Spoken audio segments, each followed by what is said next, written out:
pretty sweet little setup for whoever gets it.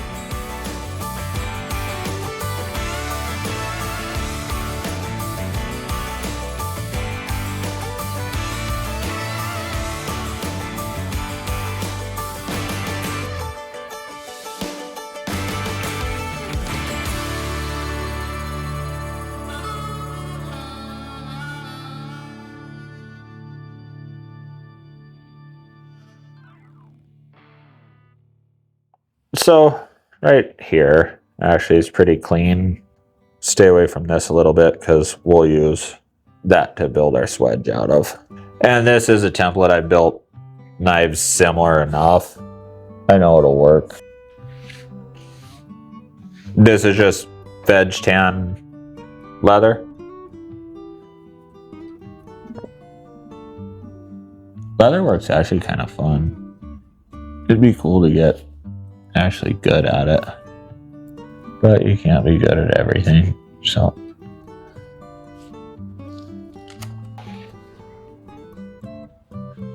little piece of 15N20 scrap, built a little leather cutter out of it.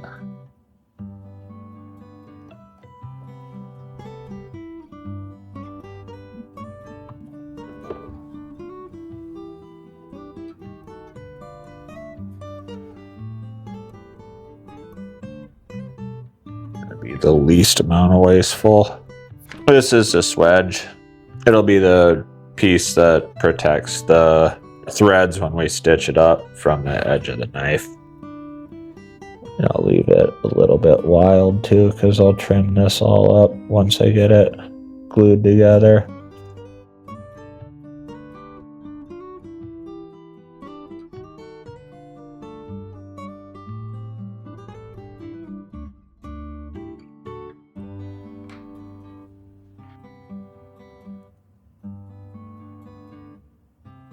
Just gonna give that another minute. I don't want to unclamp that yet.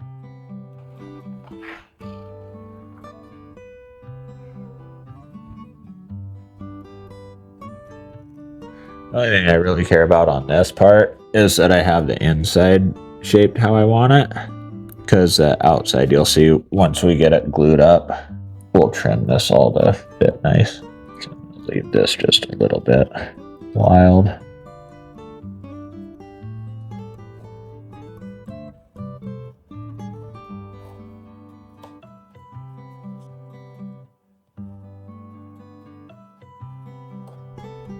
Cut towards your buddy, not your body, DJ.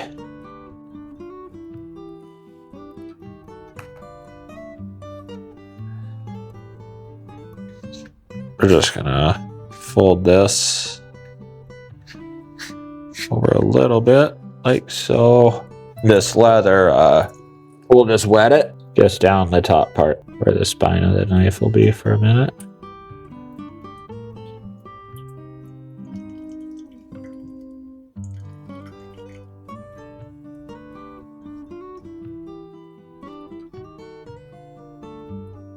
We'll let this sit for a couple minutes or whatever. Let that water just get in there a little bit deeper. Right on the very end here, I'll shorten this up a little bit.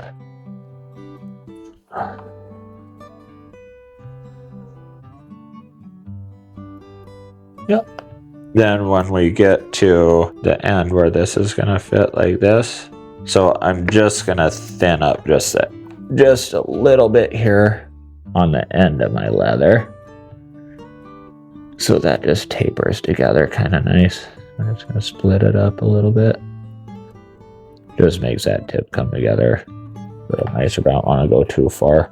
So the whole point of it though is when you stitch this, like if we just taco this, right, stitch it together, your blade can get right to it. So we put a swedge in there, which is that centerpiece that our stitches go through, so then your edge is right on the leather and you can't get down there and split your sheath open. That'll stay. We'll let this dry. I'm gonna set it over by the heater actually, so it'll go just a little bit quicker. This is the only part that really needs to dry is at the tips. When I glue that swedge in, it'll stay. But with that wet part, the glue won't stick, so we'll just let it dry for just a couple minutes. You always want to use indoors in very tight quartered areas. This stuff is pretty awful.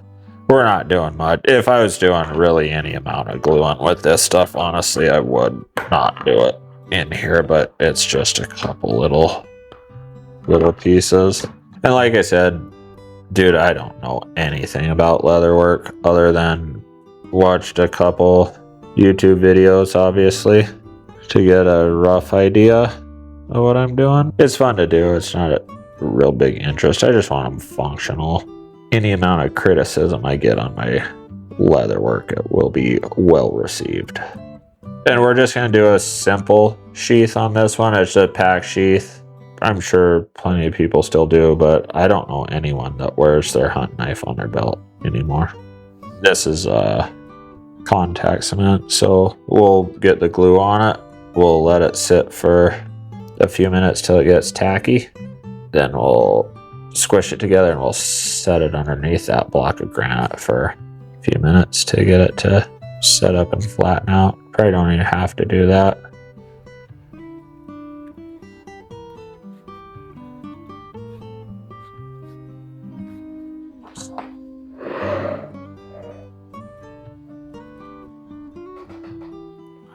Sit for just a second. That doesn't need to sit very long.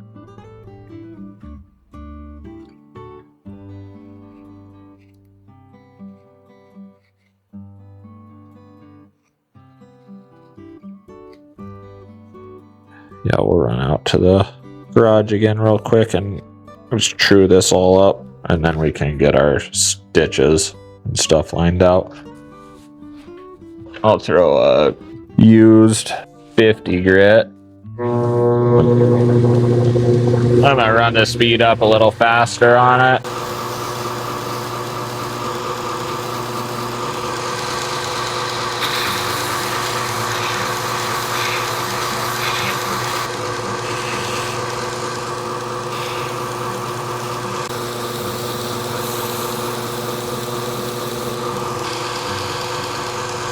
Get that kind of straightened out, flushed up here where I sanded it.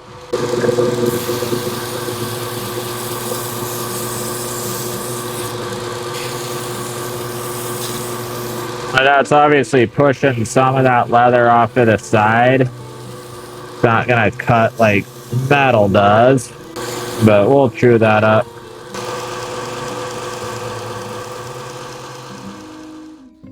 Yep. Now we'll go back in. You can see it obviously flared out all the edges of the leather, so we'll just take a little beveler here.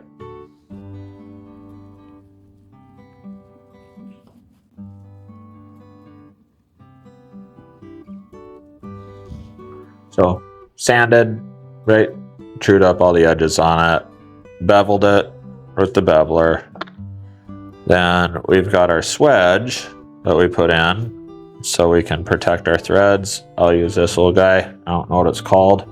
It cuts a little groove. Maybe it's a groover. I don't know. But that's where I'm going to run my stitches though. I'm going to cut a little groove.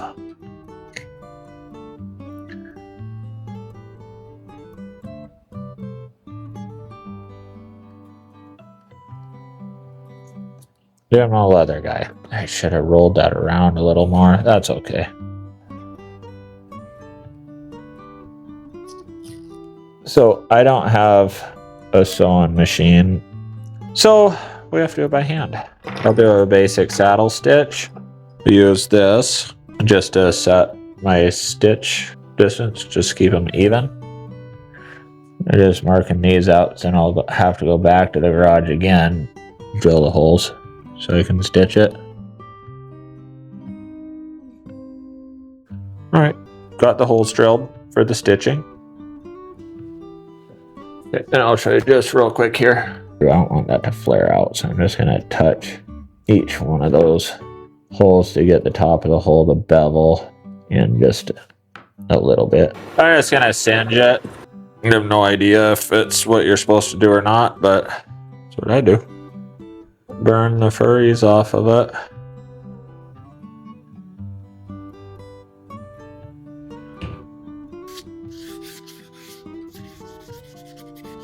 This is a saddle stitch. You need a needle on each side of your piece of thread. Usually at least 4 or 5 times as long as your sheath is what you're gonna need. You gotta go up one side, down the other, and then every one of those is doubled up for, you know, whatever. Is that 3/8 probably? Just punch it through. Get your needles even.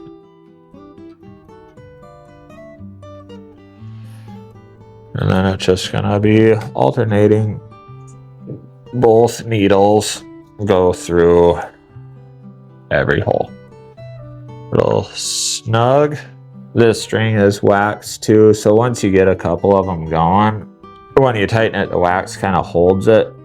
So I can get away with doing 2, but that's it. Otherwise it won't tighten. And the leather then, here when you got those 2 stitches, and then just give it a little pull. And they go into that little groove. This side where I told you I screwed that groove up, right? See what happens?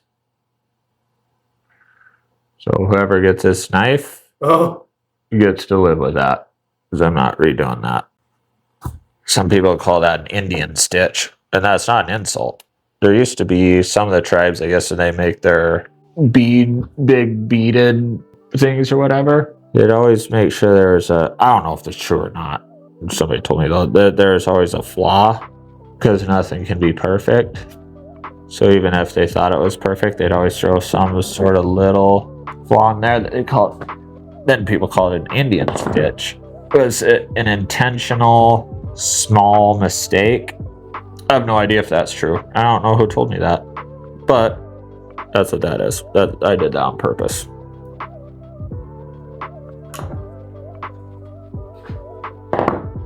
But if you have the right tools, I don't know how long it takes. It'd probably take you freaking 30 seconds or a minute or whatever to stitch this thing up. But same thing goes with knife making. You know, if you got a good grinder, good heat treating tools, all the stuff you need, it saves you a ton of time. But if you want to make a knife and you don't have much, you can make a good knife with just with files and sandpaper if you do it right. But you can, though. Somebody wants to. You could probably even, it'd be tough, but even if you didn't have a forge or a torch, if you got a bed of coals hot enough, this campfire, really good hot coals, got it there, I bet you could get 1084 to harden. Just to be sure, after it's all dyed and done and everything, I'll just dab a little tiny bit of epoxy on just on these last couple threads. We've never had one come undone, so yes, it works. It's the stitches.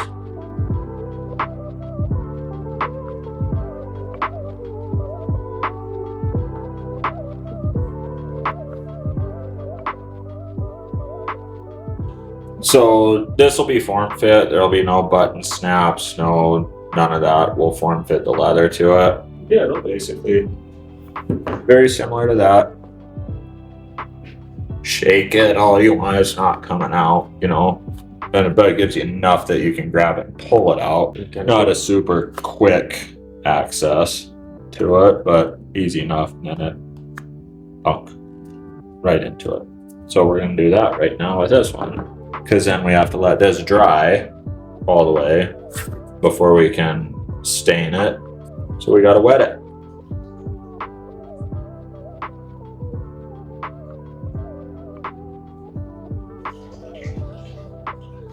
And we'll just let this sit for 2 or 3 minutes, few minutes. Just lets the water get a little bit deeper into the leather. It seems like it moves a little easier if you do that. Do a little WD-40 on that blade. Just when I put it, because I'll have to let it sit for not a real long time to form fit the leather, but I don't want to hopefully not get any patina on that blade. I want to check first, right, how deep I want that, and that's going to be right there, right to that swedge that we glued in earlier, right?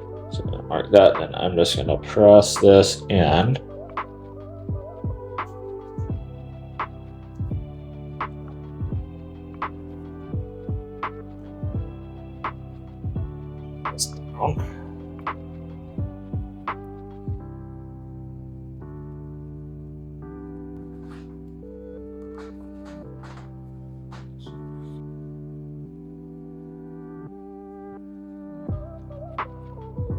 Centered up pretty good.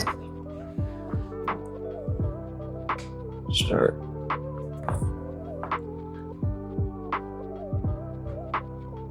I think they make some tools that are built for this, but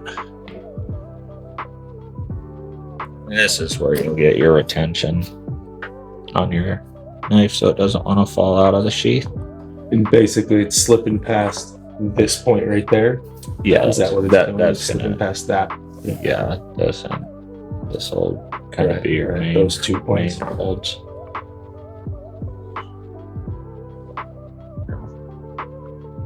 Yeah, I like that.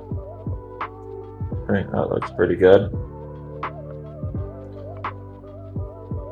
We'll just let it sit here for a few minutes on each side of that. Then we can pull it out. That leather will keep it shaped. And then the dye that we use, that will allow me to do a little bit more shaping. Doesn't get it wet like the water, obviously, but we'll be able to get the knife back in it after it dries. Then we'll do the final shaping on it. That's gonna be a pretty sweet little setup for whoever gets it. Over the next few episodes, we will follow along while my brother-in-law Nick shows us the ins and outs and the do's and don'ts when it comes to making a hunting, fishing, or hiking knife that'll make your buddies jealous. By the end, we will have a fully sharpened, sheathed, and shippable knife to give away to one of you. So if you're interested, be sure to check out KAMPwildAdventures.com or click the link below to find out if you are eligible. Thank you to everyone watching. This is only possible with your support. Good boy, Blue.